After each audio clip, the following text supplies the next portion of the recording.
Hello दोस्तों, latest exam GK में आप सभी का स्वागत है।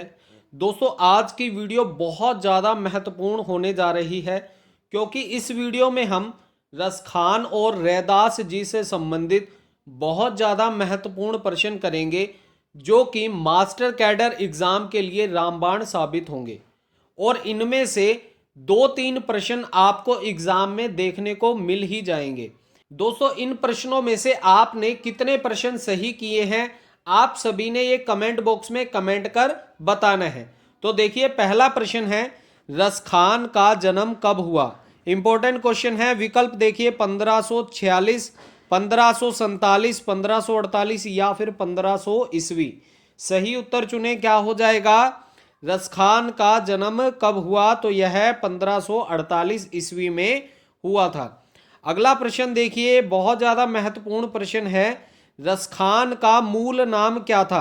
एग्जाम में ये बहुत बार पूछा गया है। विकल्प देखिए, सैयद इब्राहिम खान, अबुल हसन, फिराक रसखान या फिर सैयद रसखान। तो सही उत्तर चुने, क्या हो जाएगा। रसखान का मूल नाम क्या था, तो विकल्प एक सही हो जाएगा। सैयद इब्राहिम खान इनका पूरा नाम था। अगला प्रश्न देखिए, रसखान ने किस से दीक्षा ली थी। विकल्प देखिए, बल्लवाचार्य, विठलनाथ, सूरदास या फिर तुलसीदास। सही उत्तर चुने, क्या हो जाएगा। रसखान ने किस से दीक्षा ली थी, तो सही उत्तर क्या हो जाएगा। विकल्प बी, विठलनाथ जी से। अगला प्रश्न देखिए, रसखान ने कृष्ण भक्ति में छंद लिखे। इंपॉर्टेंट क्वेश्चन है। तो देखिए, किस प्रकार के छंद लिखे। गे पद, चौपाई, कवित सवेया या फिर दोहे। सही उत्तर चुने, क्या हो जाएगा। रसखान ने कृष्ण भक्ति में कौन से छंद लिखे, तो सही उत्तर क्या हो जाएगा। विकल्प सी, कवित सवेया। अगला प्रश्न देखिए, रसखान का लघु प्रबंध काव्य है। विकल्प देखिए, प्रेम वाटिका, अष्टयाम, सुजान रसखान या फिर दान लीला।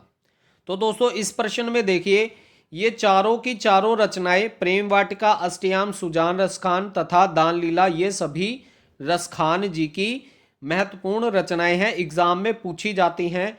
अच्छा, अब इसका सही उत्तर क्या हो जाएगा। रसखान का लघु प्रबंध काव्य कौन सा है। सही उत्तर चुने, क्या हो जाएगा। तो इसका सही उत्तर क्या जाएगा। विकल्प डी, दान लीला रसखान इनका लघु प्रबंध काव्य है। अगला प्रश्न देखिए, महत्वपूर्ण प्रश्न है। रसखान की सर्वाधिक प्रसिद्ध रचना है। विकल्प देखिए, प्रेम वाटिका, अष्टयाम, सुजान रसखान या फिर दान लीला। सही उत्तर क्या हो जाएगा। तो सही उत्तर विकल्प सी हो जाएगा। सुजान रसखान इनकी सर्वाधिक प्रसिद्ध रचना है। अगला प्रश्न देखिए, सुजान रसखान में कितने कवित हैं। विकल्प देखिए, 17, 12, 18 या फिर 14। सही उत्तर चुने, क्या हो जाएगा। सुजान रसखान में कितने कवित हैं, तो यह सही उत्तर हो जाएगा। विकल्प एक, 17 कवित हैं। अगला प्रश्न देखिए, सुजान रसखान में कितने सवेये हैं। विकल्प देखिए, 17, 12, 181 या फिर 14। सही उत्तर चुने, क्या हो जाएगा। सुजान रसखान में कितने सवेये हैं, तो 181 सवेये हैं। अगला प्रश्न देखिए, सुजान रसखान में कितने दोहे हैं। महत्वपूर्ण प्रश्न है। विकल्प देखिए, 17, 12, 181 या फिर 4। तो सही उत्तर क्या हो जाएगा। सुजान रसखान में 12 दोहे हैं। अगला प्रश्न देखिए, सुजान रसखान में कितने सोरठे हैं। विकल्प देखिए, 17, 12, 181 या फिर 4। सही उत्तर क्या हो जाएगा। सुजान रसखान में कितने सोरठे हैं, तो सही उत्तर क्या हो जाएगा। विकल्प 4, 4 सोरठे हैं। अगला प्रश्न देखिए, महत्वपूर्ण प्रश्न है। रसखान की इस रचना में श्री कृष्ण के प्रातः उठने से पहले सोने तक की दिनचर्या का वर्णन है। मोस्ट इंपॉर्टेंट क्वेश्चन है, एग्जाम में पूछा जा सकता है। विकल्प देखिए, प्रेम वाटिका, अष्टयाम, सुजान रसखान या फिर दान लीला। सही उत्तर चुने, क्या हो जाएगा। रसखान की किस रचना में श्री कृष्ण के प्रातः उठने से पहले सोने तक की दिनचर्या का वर्णन किया गया है, तो इसका सही उत्तर जाएगा विकल्प बी, अष्टयाम। अगला प्रश्न देखिए, रसखान की प्रशंसा में किसने कहा था कि इन मुसलमान जनिन पर कोटिक हिंदू वारिये। मोस्ट इंपॉर्टेंट क्वेश्चन है दोस्तों, एग्जाम में ये प्रश्न पूछा भी गया है। विकल्प देखिए, भरतेंदु, हजारी प्रसाद द्विवेदी, आचार्य रामचंद्र शुक्ल या फिर तुलसीदास। सही उत्तर चुने, क्या हो जाएगा? इन मुसलमान जनिन पर कोटिक हिंदू वारिये। तो ये पंक्तियां भरत तेंदु हरिश्चंद्र जी की थी। अगला प्रश्न देखिए, तुलसीदास ने रामचरितमानस सबसे पहले किसे सुनाया था? विकल्प देखिए, रहीमदास जी को, मीराबाई को, रसखान को या फिर सूरदास को। इंपॉर्टेंट क्वेश्चन है, एग्जाम में ये पूछा भी गया है। तुलसीदास जी ने रामचरितमानस सबसे पहले किसे सुनाया था? तो सही उत्तर क्या हो जाएगा? विकल्प सी, रसखान जी को। अगला प्रश्न देखिए, किस ग्रंथ के आधार पर यह कहा जाता है कि तुलसीदास जी ने रामचरितमानस सर्वप्रथम रसखान को सुनाया था? विकल्प देखिए, तुलसी चरित, गोसाई चरित, भक्तमाल या फिर अष्टयाम। सही उत्तर चुने, क्या हो जाएगा? किस ग्रंथ के आधार पर यह कहा जाता है कि तुलसीदास जी ने रामचरितमानस सर्वप्रथम रसखान को सुनाई थी? तो इसका सही उत्तर जाएगा विकल्प बी, गोसाई चरित्र में। अगला प्रश्न देखिए, रसखान की अंतिम रचना मानी जाती है? विकल्प देखिए, प्रेम वाटिका, अष्टयाम, सुजान रसखान या फिर दान लीला। सही उत्तर चुने, क्या हो जाएगा? इंपॉर्टेंट क्वेश्चन है, रसखान की अंतिम रचना मानी जाती है प्रेम वाटिका। अगला प्रश्न देखिए, रसखान जी की मृत्यु कब हुई? विकल्प देखिए, 1546 ईस्वी, 1547, 1628 या फिर 1559 ईस्वी। सही उत्तर चुने, क्या हो जाएगा? तो इसका सही उत्तर जाएगा विकल्प सी, 1628 ईस्वी में। अब दोस्तों बहुत ही ज़्यादा महत्वपूर्ण प्रश्न आ चुका है। देखिए, रसखान किसके भक्त कवि थे? इंपॉर्टेंट क्वेश्चन है। विकल्प देखिए, श्री कृष्ण के, श्री राम के, शिव जी के या फिर विष्णु जी के। ये एग्जाम में पूछा जा सकता है, रसखान किसके भक्त कवि थे? तो ये थे श्री कृष्ण जी के।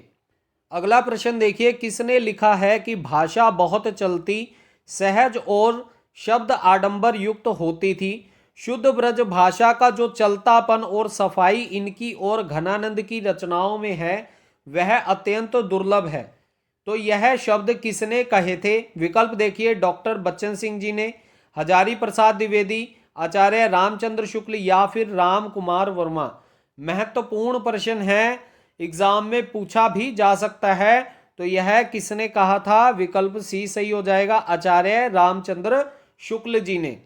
अगला प्रश्न देखिए, रैदास जी का वास्तविक नाम क्या था? विकल्प देखिए, रामदास, प्रेमदास, रविदास या फिर कृष्ण दास। सही उत्तर क्या हो जाएगा? विकल्प सी, रैदास जी का वास्तविक नाम रविदास जी था। अगला प्रश्न देखिए, रैदास जी के गुरु कौन थे? विकल्प देखिए, दादू दयाल, रामानुजन, निम्बकाचार्य या फिर रामानंद।